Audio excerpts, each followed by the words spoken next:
오늘 말씀을 함께 나누도록 하겠습니다.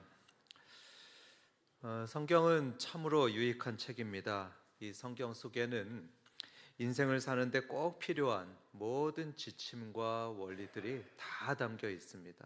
이 성경 안에 말이죠.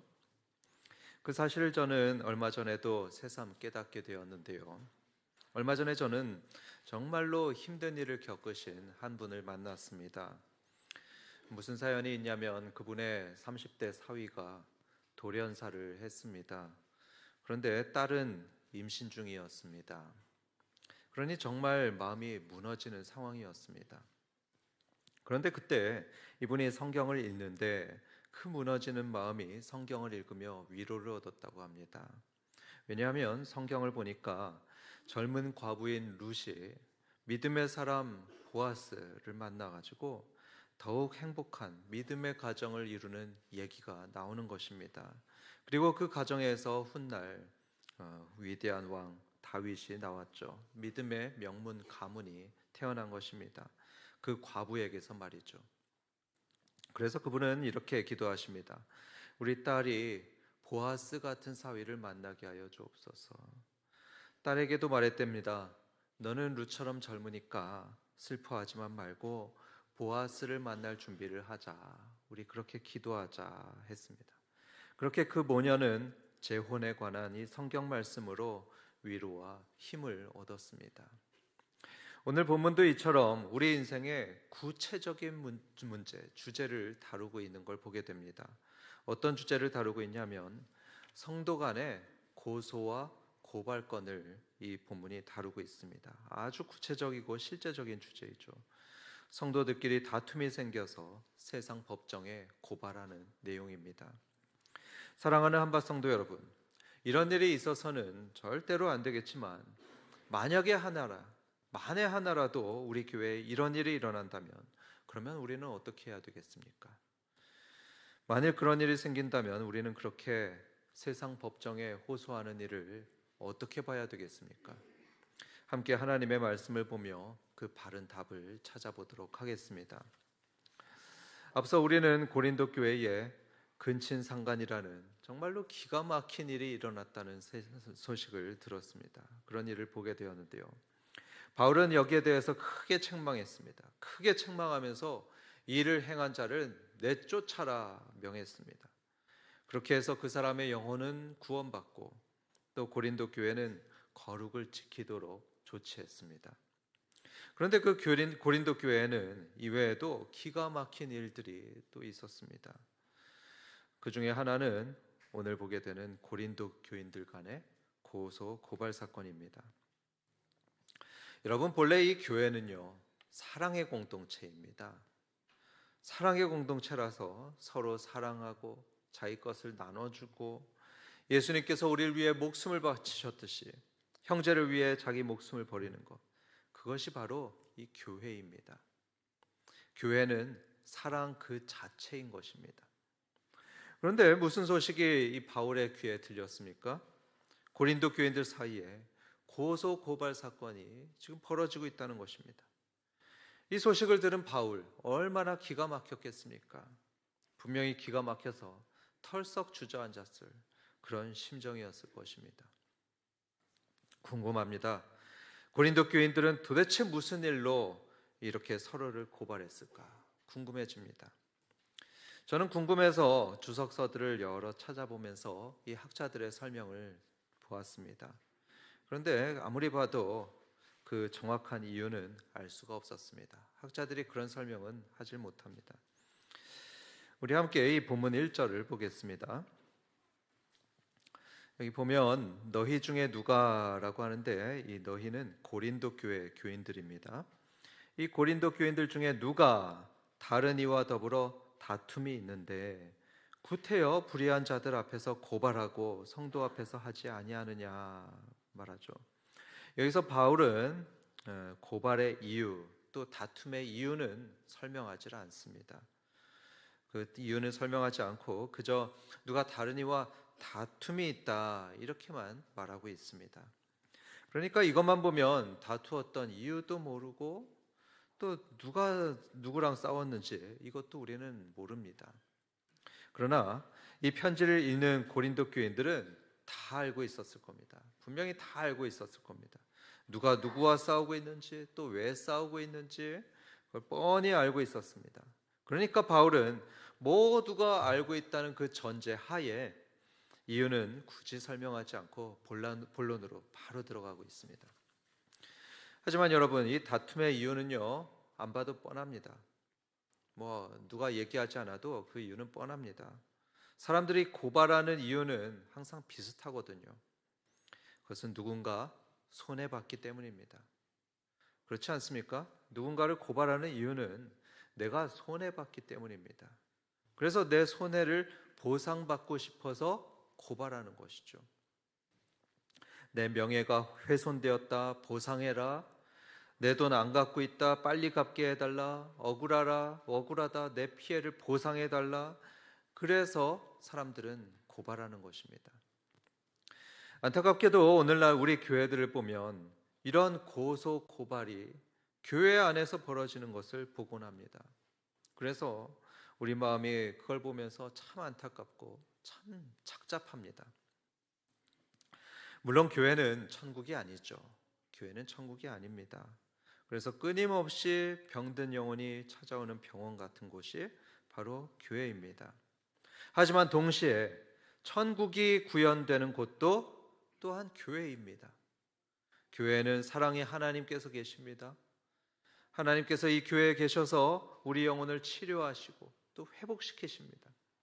우리의 어둠을 몰아내시고 빛을 비추시며 또 미움 대신 사랑을 이 교회 안에 사랑을 채워주십니다.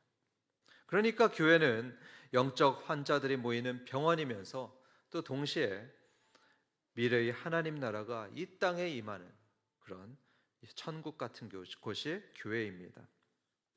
그런데 그렇게 천국 같아야 할 이 교회에서 성도들 간의 고소 고발이 일어나는 것도 또한 현실입니다. 다행히 우리 교회는 60년 역사, 이 교회 60년 역사 동안에 그런 일이 전혀 없었다고 저는 들었습니다. 여러분 맞죠? 그런 일이 60년 역사 동안 한 번도 없었다고 합니다. 하지만 일부 다른 교회들에서는 그런 일들이 있습니다. 목사들 사이에서도 고발하고 목사가 장로를 또 장로가 목사를 고발하는 일이 있습니다. 세상 법정에 말이죠. 사실 먼 이야기가 아닙니다.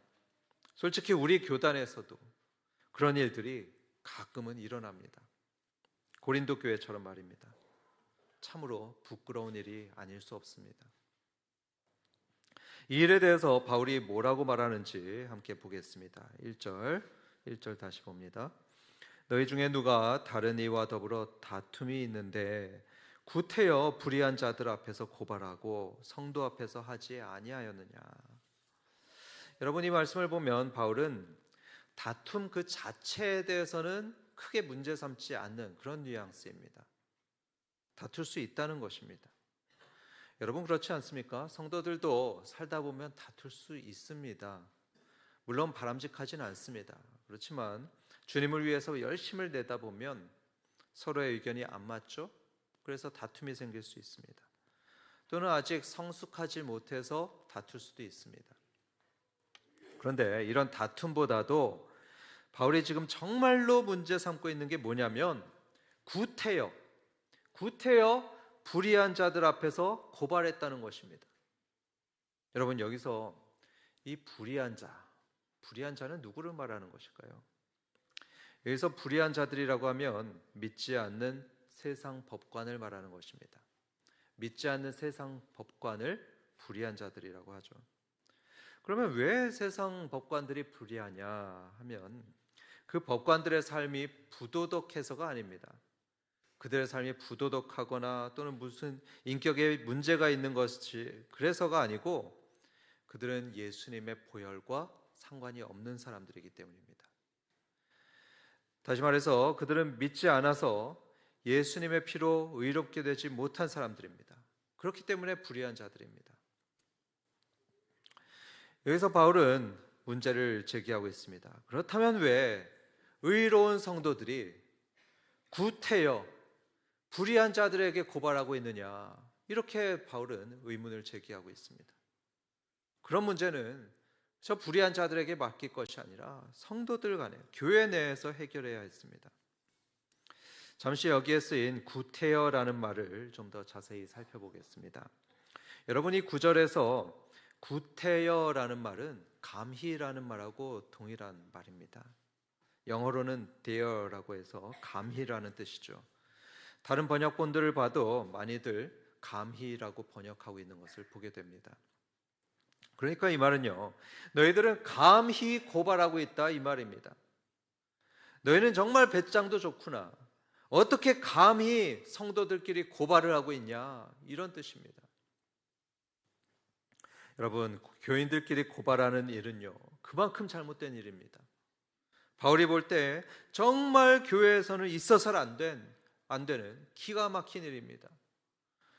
하나님께서 너는 어떻게 감히 그런 일을 할 수 있냐 질책할 수 있는 그런 잘못된 일입니다. 미국을 보면 소송이 굉장히 일상화되어 있는 것을 보게 되었습니다. 미국에는 소송이 일상화되어 있는데요. 그래서 뉴욕에서는 이런 일도 있었습니다. 맥도날드 햄버거를 아이들이 매일 먹습니다. 매일 먹고 뚱뚱해지니까 맥도날드를 상대로 부모들이 소송을 제기한 것입니다. 그 소송의 이유는 이렇습니다. 버거가 살찌게 하는 음식이라고 충분히 홍보하지 않았다. 정말 별것도 아닌 거 가지고 소송을 하는 거죠. 그렇게 별별 것을 가지고 소송하고 고발하니까 미국에는 변호사가 많습니다. 고소 고발이 일상화되어 있습니다. 그런데 오늘 말씀에 의하면 적어도 교회는 그래서는 안 됩니다. 적어도 교인들이라면 교인 사이의 문제로 세상에 고발하는 것은 절대로 해서는 안 됩니다. 하나님의 자녀 여러분, 분명히 말씀드립니다. 앞으로 우리 한박교회는 교인들끼리 서로 고발하겠다, 고소하겠다는 말은 입 밖에도 내지 마시기 바랍니다. 이건 저의 말이 아니라 오늘 하나님의 말씀이니까요. 여러분 명심하시기 바랍니다. 우리 교회에선 절대로 그래서는 안 됩니다. 왜 교인들끼리 고발하면 안 되는지 그 이유를 말씀드리겠습니다.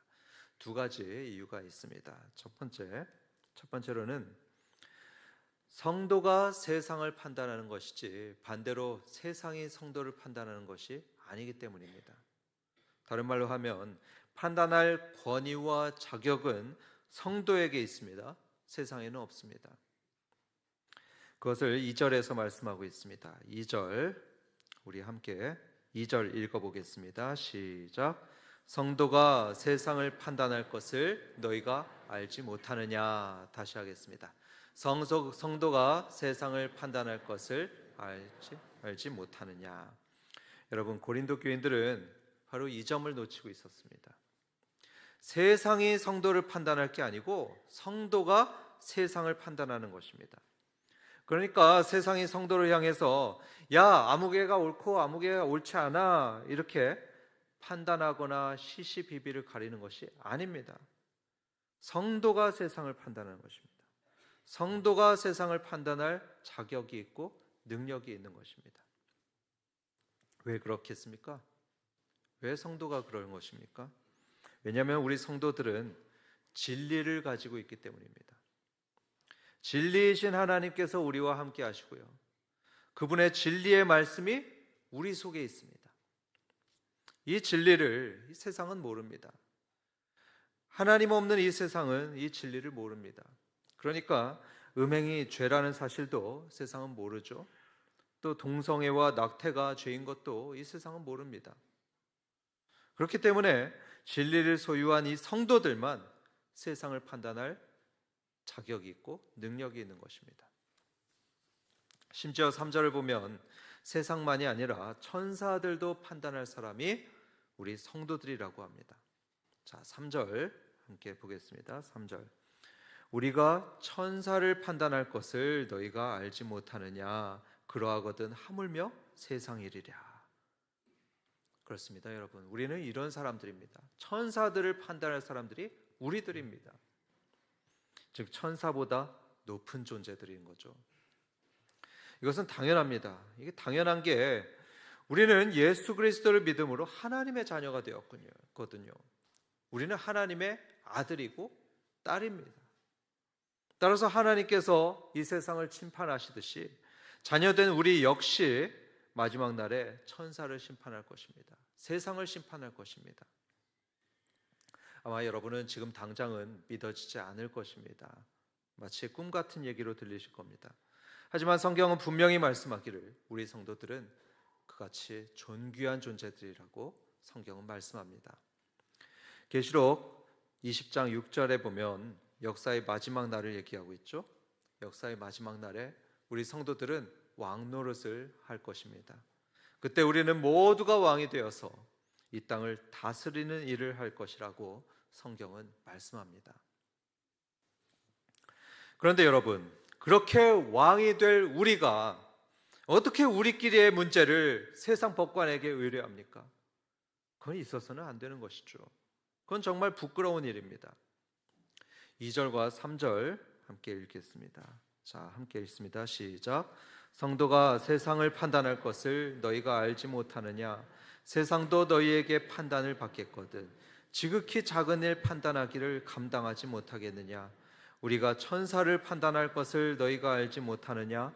그러하거든 하물며 세상 일이랴.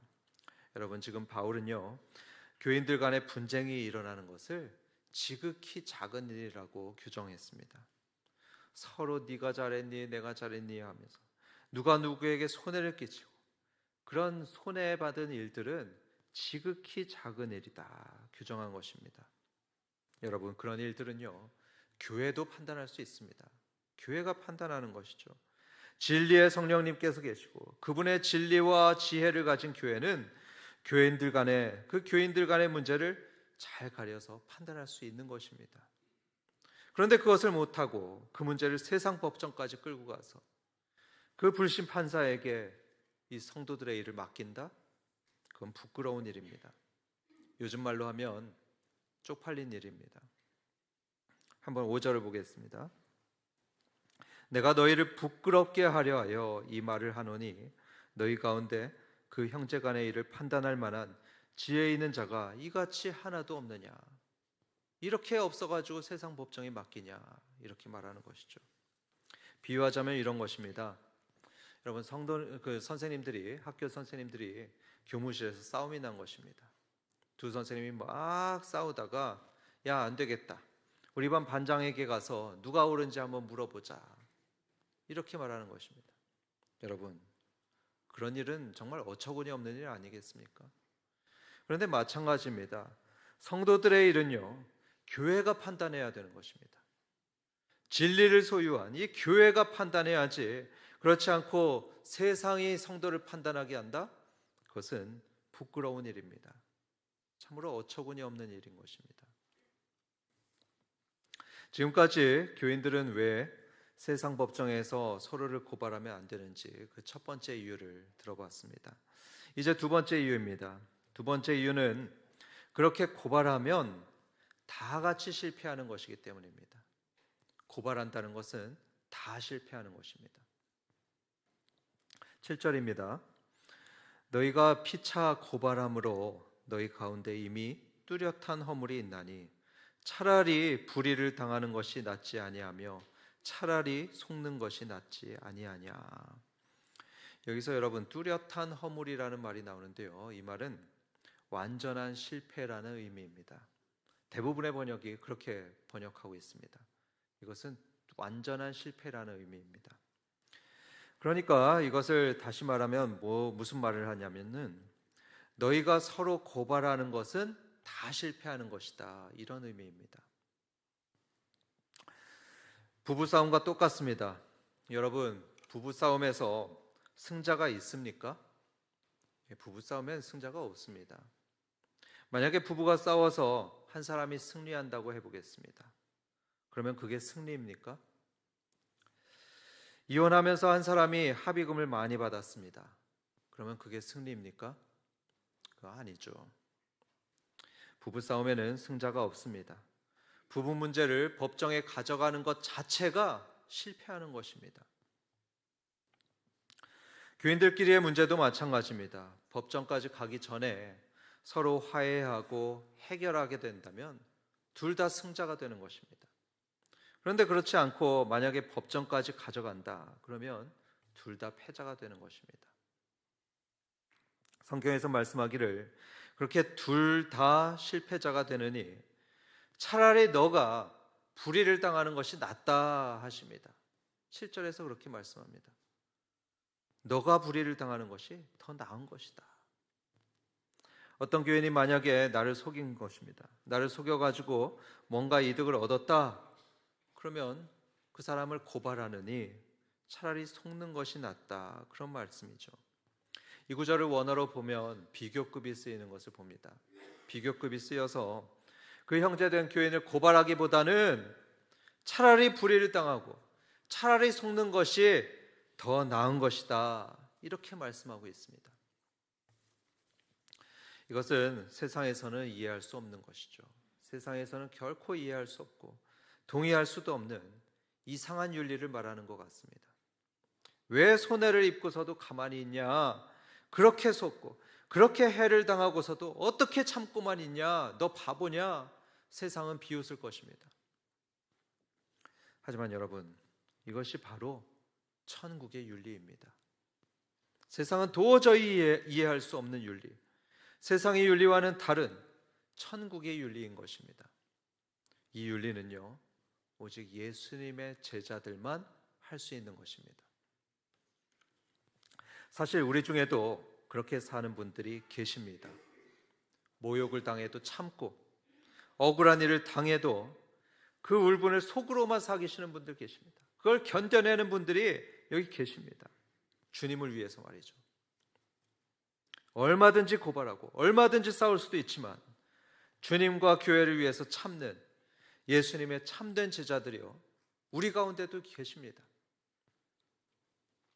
여기서 제가 그분들의 이름을 말씀드릴 수는 없겠죠. 말씀드릴 수는 없는데 대신 얼마 전에 우리 교회에 오신 안양일심교회 김상수 목사님의 일화를 말씀드리겠습니다. 그분도 그렇게 주님을 위해서 손해를 보았고요, 참았던 일들이 있었습니다. 오래전의 일이라는데요, 한 지역 주민이 목사님에 대해서 아주 나쁜 소문을 퍼뜨리고 있었습니다. 자기 애를 이용했더라고요. 자기 애를 이용해서 목사님을 음해하는 황당한 거짓 소문을 지역 사회에 퍼뜨렸습니다. 교회 주변 사람들이 술렁거렸습니다. 바라보는 눈길들이 얼음처럼 차가워졌습니다. 목사님은 그분에게 찾아갔다고 합니다. 오해를 풀기 위해서 찾아갔을 겁니다. 제가 그 이유는 여기서 다 설명드리기 어려운데 부인이 교회 가는 것을 굉장히 싫어했던 가정 같습니다. 그런데 집에 갔더니 그 사람이 다짜고짜 때렸다고 합니다. 난데없이 목사님을 막 때리는데 목사님은 정신없이 맞다가 그 집을 나왔습니다. 옷은 찢어지고 얼굴에는 피멍이 든 그런 엉망진창의 모습으로 그 집을 나왔습니다. 그러자 또 이상한 소문이 났습니다. 그렇지 않겠습니까? 남의 집에서 목사가 엉망진창이 돼서 나왔으니 사람들 사이에 별별 소문이 다 났습니다. 여러분, 보통 이 정도 상황이 되면요, 목회 못합니다. 그 지역에서는 목회하기 힘듭니다. 그런데 이때 김상수 목사님 어떻게 하셨을까요? 목사님은요, 아무 말도 안 하셨습니다. 그 지역 사회와 또 심지어 교인들까지 많은 오해와 많은 억측이 있었지만 또 너무나 억울했지만 목사님은 잠잠하셨습니다. 평생의 목회가 망쳐질 수 있었지만 잠잠하셨고요, 자기를 때린 사람도 고발하지 않으셨습니다. 그런데 그렇게 한참이 지난 어느 날 놀라운 일이 벌어졌습니다. 목사님이 자신을 때린 사람을 식당에선가 어딘가 우연히 마주쳤는데요, 그는 목사님을 보자마자 목사님에게 와서 빌었다고 합니다. 목사님, 제가 죽을 죄를 지었습니다 하면서 막 빌었다고 합니다. 그러면서 자기가 헛소문을 퍼뜨렸던 것을 사람들 앞에서 사과했습니다. 이 이야기는 금세 지역에 퍼졌습니다. 훌륭한 목사님이 목회하신다고 소문이 났습니다. 더 많은 사람들이 그 교회로 오게 되었습니다. 그래서 아주 작은 교회였던 그 교회가 2,000명이 넘는 교회로 성장하게 되었죠. 이후로 이 김상수 목사님은 바보 목사라는 별명이 붙었습니다. 바보 목사라는 책도 냈습니다. 바보처럼 참았거든요. 그런데 그렇게 바보 목사인데 사람들로부터 큰 존경과 사랑을 받았습니다. 그렇습니다, 여러분. 진실은요, 언젠가는 밝혀집니다. 어둠의 일은 반드시 빛으로 드러납니다. 왜 그렇습니까? 하나님께서 살아계시기 때문입니다. 공의의 하나님께서 살아계시기 때문에 불의한 자는 심판하시고 의로운 자는 그 억울함과 고통을 신원해 주십니다. 주님을 위해서 참고 주님을 위해서 손해본 것을 반드시 갚아주십니다. 따라서 성도 여러분, 이런 하나님을 믿으시고 앞으로 무슨 일이 일어나더라도 성도 간의 고소, 고발, 소송은요, 절대로 하지 마시기 바랍니다. 오늘 바울의 경고는 하나님의 경고와 같습니다. 그래서 만일 성도 간의 고소, 고발을 하게 된다, 그러면요, 하나님께서는 그를 부끄럽게 만드실 겁니다. 그 성도와 교회는 망신을 당하게 될 것입니다. 그러면요, 고발해서 이긴다고 해도 그건 이긴 게 아닙니다. 하나님의 이름에 먹칠을 하는 패배일 뿐입니다. 그래서 사랑하는 성도 여러분, 감히 형제를 고발해서는 안 되는 것입니다. 로마서 12장 17절부터 21절까지 말씀 우리 함께 읽도록 하겠습니다. 자, 시작. 아무에게도 악을 악으로 갚지 말고 모든 사람 앞에서 선한 일을 도모하라. 할 수 있거든 너희로서는 모든 사람과 더불어 화목하라. 내 사랑하는 자들아, 너희가 친히 원수를 갚지 말고 하나님의 진노하심에 맡기라. 기록되었으되 원수 갚는 것이 내게 있으니 내가 갚으리라고 주께서 말씀하시니라. 내 원수가 부추리거든 먹이고 목마르거든 마시게 하라. 그리함으로 내가 숯불을 그 머리에 쌓아 놓으리라. 악에게 지지 말고 선으로 악을 이기라. 여러분, 이것이 바로 성도의 윤리입니다. 성도의 윤리가 바로 이것입니다. 예수님의 제자로 살아가는 천국 백성의 윤리입니다. 여러분, 왕족과 일반 시민이 똑같이 행동하면 되겠습니까? 그러면 안 되는 것이죠.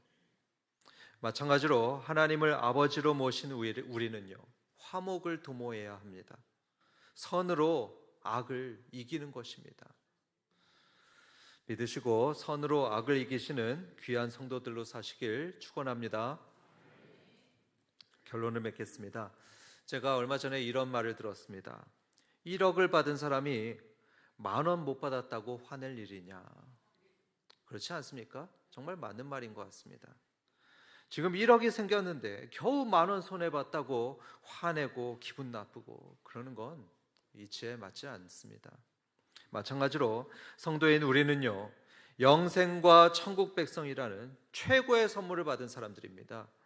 이 세상의 삶을 끝내게 될 때 곧바로 하나님 품에 안길 사람들이 바로 우리들이죠. 또한 마지막 날이 이르렀을 때 부활의 새로운 몸으로 주님과 함께 왕노릇할 그런 주인공들이 바로 저와 여러분들입니다. 1억이 아니라 영원한 하나님 나라, 새하늘과 새 땅을 기업으로 받을 사람들이 우리들입니다. 성경에서 하나님께서 분명히 말씀하는 내용이죠. 그렇기 때문에 성도 여러분, 누군가와 다툼이 생기고 억울하고 손해보고, 그러니까 야, 이거 고발해볼까? 아주 본때를 보여줄까? 그런 생각이 여러분 속에 혹시 든다면 오늘의 하나님 말씀을 기억하시기 바랍니다. 하나님께서는 불의를 당하는 것이 더욱 낫고 손해보는 것이 더욱 낫다 하셨습니다. 그런데요, 현대사회가 정말 복잡하지 않습니까? 하도 복잡해서 모든 경우에 그래야 한다고는 함부로 말할 수 없습니다. 일반적인 원칙이 그렇다는 말씀입니다. 그래서 바라기론 사랑하는 우리 성도님들은 선으로 악을 이기시고 최종 심판자이신 하나님 아버지께 모든 것을 맡기심으로 참된 제자의 삶을 살아가시길 주님의 이름으로 축원합니다.